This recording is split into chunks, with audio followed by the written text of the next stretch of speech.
Welcome to We Chat Divorce, brought to you by My Divorce Solution and hosted by myself, Karen Shalou, legal liaison, and Catherine Shanahan, divorce financial specialist and CDFA. On these special explainer episodes, we answer the top questions about divorce, giving you confidence and clarity. Today, we're going to talk about the financial impact of the choices you may have to make. And, that usually means something different to everybody. So let's get started. It does mean something different to everybody. So, what does financial impact actually mean? Some people think, well, I don't know, my attorney will tell me, or I don't know, my spouse promises he'll take care of me or she'll take care of me, or, you know, I'll just realize that later. But what do we mean when we say the financial impact? Financial impact is really any kind of action taken by you, which is impacting or having a positive or a negative ramification on your financial standpoint. Really very important to know before you make those decisions. Karen, I say like, my attorney may tell me or my spouse may take care of me. There are sometimes instances where spouses are trying to work together to come to an agreement. And they're just really going through their finances saying, okay, well, we have this bucket of money, and it's a large bucket, and it's typically the retirement money. And they have a house, which they don't realize the money, but one of them wants to stay in there. So they are really trying to say, okay, if you want to stay in the house, then I'm going to keep the retirement. Or maybe we have to take some of that retirement money out to pay off the mortgage. And that sounds logical. And it sounds like a fair thing to do so that the family can remain in the home. A part of the family can remain in the home, and the other part just gives up some retirement. But what is the impact to that? Had this conversation with a client yesterday, and they didn't really realize that taking that income, not only does it impact you financially, but it could hugely impact you tax wise, because they're just thinking, oh, somebody told me it was 20% that would be deducted. What they weren't considering was that income that is now considered income. So if you're making 150,000 and you take 200,000 out, for tax purposes, your bracket goes up to the $350,000 level. And if That's you're doing it, incredible. yeah, because it's a 36% or 34% tax bracket. Um, but you're not thinking like that because you're just thinking, oh, this will make it work and this will lower our monthly bills because we'll pay the mortgage down or what have you. Um, So but true. We also had a family in California that did something like that where the other spouse didn't know it happened, but money was taken out of a retirement account to pay attorney's fees, I believe. And their accountant said, first of all, you should have checked about that because he said it was a 62% net tax effect. right. Just that one, you know, use of a retirement account. So, so that, that even just taking out $100,000 could mean a $50,000 or more tax. Could be paying half of it in taxes, he's saying. Or even if you take 100,000 and it puts you into a 30% tax bracket or more, you know, think of it. You thought you're getting 100,000, but your really impact to that is you're really only getting $70,000. That's like a sticker shock, right? I know the clients were like, Absolutely. wait, what? The other thing they don't consider is, okay, maybe we take that half this year by December 31st, but wait till January 1st of the following year to take the other half. That will Yeah. change the ramification of that. So you have to know what the impact to this. So they're working together. They're really Mhm. trying to do what will will work for all involved. But you have to know what that impact is. That was a huge eye-awakening conversation for them. Absolutely. And in the space of spouses working together, I will often hear, well, we decided that we're going to take X amount of money out of our savings and pay household expenses during this time of separation. So, my spouse said that I can just use this money and pay the expenses. Well, of course, you know, in any state that you're in most states that you're in, you're actually using marital property and not earned income. So, Catherine, I hear you say this so often. You're reducing your assets to pay for expenses that should be coming from another source, Yeah. right? Let me dig a little bit into this. Okay. So when it comes to your financial marital estate, there are four components. There's your income and your expenses, and then there's your assets and your debts. And so what you're explaining is a spouse who says, "Okay, we have $200,000 in this account. I'll take 100,000 and you take 100,000." Well, that's an asset. That should be an equitable distribution. And pay the expenses. Well, that goes on to the other side where there's income and expenses. So now you took an asset to pay the expenses. So what's happening to the income? Because your income is what's supposed to be paying your expenses. So now that spouse who took $100,000 who doesn't have the income is paying down their asset to pay for an expense because the income should be paying the expense. So, what is the spouse who has the income doing with the income? Are they saving it and building up their asset while you're spending down your asset that you can't get back? So, you Right. have to know what the impact to that is. Don't Absolutely. commingle in, income and expenses. Don't commingle expenses with an asset if you're not considering what's happening with the income. Yeah. And what about people who say, we're just going to pay down, or I, or whoever, I'm going to pay off all of our debt before we move into divorce? Well, Mhm. there can be huge financial impacts, even if you're using marital or community property. But also, some people have made unilateral decisions to use their separate property to pay off property debt that is actually a shared debt with your spouse. I see this over and over and over again. No, that's a whole guilt factor, right? We've been Hmm. married 20 years. I just got this inheritance. Oh, I should take this to pay down that debt. Well, okay. Do that though after you realize the impact of your overall negotiation. Do not do it before because you won't get it back. You've now commingled it and you can't get it back. So a lot of times spouses are saying, I would do what was right. You're going to do what's right. Well, wait until your negotiation's over to decide that everybody's doing what's right till you decide to do that.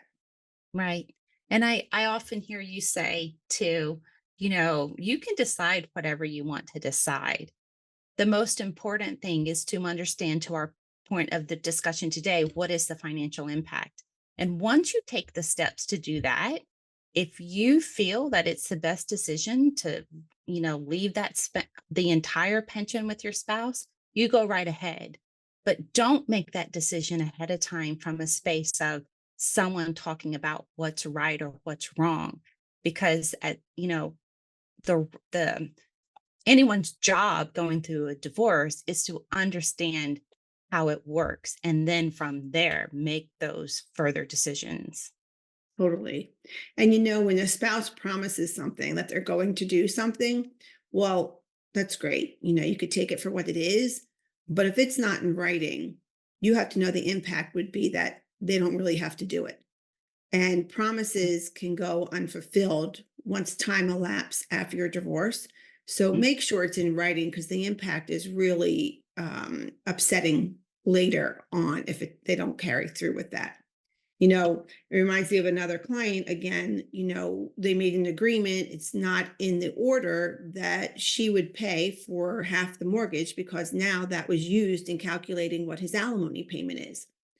Well, they have small children, and she's coming in and guilting him into, can you please pay the full mortgage? Well, he can't afford it.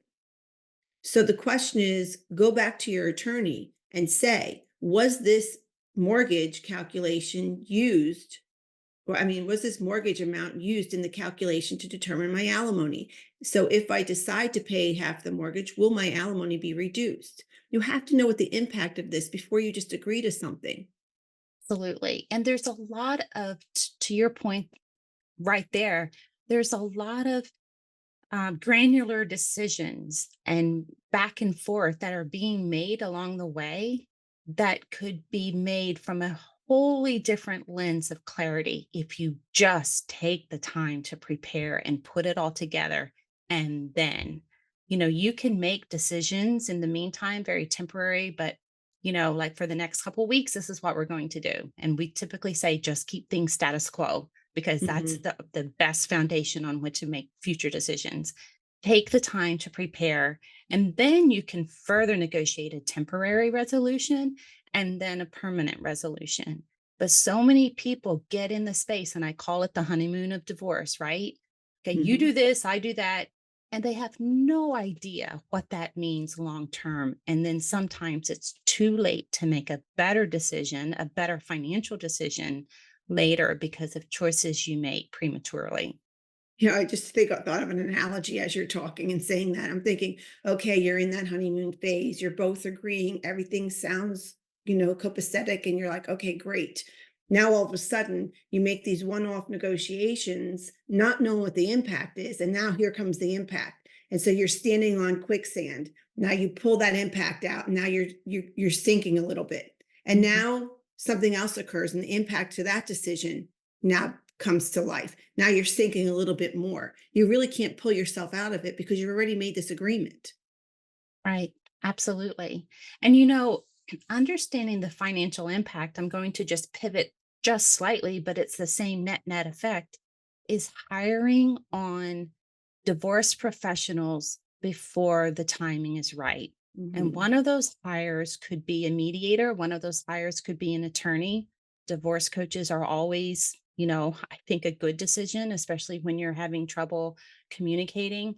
But we often see people hire attorneys out of the gate, and then you're immediately faced with deadlines, court appearances, and you have no idea how to put all these pieces together. And then you're distracted by the court deadlines, and there is no time to put it together. Mhm. And conversely, that can even happen with mediation. We have a client who is working on getting their financial portrait put together. Meanwhile, he did agree to go to mediation with his spouse, which is great. So that just meant a contract was signed, and he's being hounded then to provide the mediator with financial documentation. He's not ready for it yet, but he didn't know how that played into everything. So, it could end up being adversarial if he's not careful when they all want to mediate, but because they're kind of getting the cart before the horse, it creates um, contention where none really should be existing. I'm glad you said that because I feel like I know you're probably listening to this and you're saying, absolutely, it's not you. But I feel like there's so many cases where contention does not have to be there. Sure, there's upset and anger and there's all of that. But the financial part of the divorce process is should be based on data, right? Hmm. And if we can get you to focus on getting all that data, it would streamline this process and make it a little bit easier for everyone involved. And the contention would be a little less or a lot less. And your anger might still be there or your disappointment or whatever it is. And that's what you have your coaches for. But you won't be making these irrational decisions. And maybe you'll co parent better or co grandparent better. Yeah. And then you're making decisions, even if it is in disagreement, you're still making them with clarity. And that relief in that space is extraordinary because the emotional disconnection of a divorce can be, very taxing and taking up a lot of time. But you can do something about the financial transaction and the financial division of your marriage for sure. Definitely, which means do not do any premature negotiations. Do not sign anything that you do not know the impact to that. And make sure you're financially prepared to make clear decisions for yourself. So, we hope you now have a clearer understanding of why it's important to know the financial impact before making any decisions during the divorce process. Being financially prepared enables you to confidently make financial decisions during this challenging process. Stay tuned for future episodes as we continue to unravel the fascinating world of finance and divorce. Remember, knowledge is power, and knowledge is everything in divorce. Disclaimer: the information provided in this podcast is for educational and informational purposes only and should not be considered as financial or legal advice. Please consult with professionals in the relevant fields for personalized guidance. Remember to like this if you want more information or add some comments and let us know what you want us to talk about.